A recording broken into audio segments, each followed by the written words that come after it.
అన్నయ్య నాకు బోండా కావాలి. అవునా, అయితే నాతో రా. ఇక్కడ కూర్చో.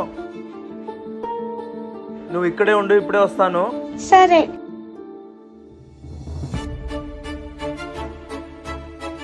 అయ్యో డబ్బులు లేవే, ఇప్పుడు ఎలా? సరే చూద్దాం. అన్నా నా దగ్గర డబ్బులు లేవు, ఒక ప్లేట్ బోండా ఇస్తారా? రే అలా ఇచ్చేకి రాదురా. అన్నా ప్లీజ్ అన్నా. చెప్తే అర్థం కదా, వెళ్ళరా ఇక్కడ నుంచి. కావాలంటే ఏదైనా పని చెప్పండి అన్నా, చేస్తాను.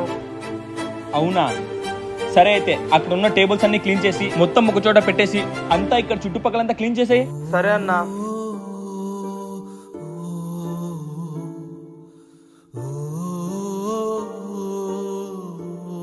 అన్నా పని మొత్తం చేసేసా, ఇవ్వండి అన్నా. తీసుకో. చెల్లెమ్మ బోండాలు తెచ్చాను, ఇంటికెళ్ళి తిందాం పదా. అన్నయ్యకు చెల్లి బాధ్యత కావచ్చు, కానీ చెల్లికి అన్నయ్యే బలం. వీడియో నచ్చితే లైక్ చేసి ఎలా ఉందో కామెంట్ చెప్పండి.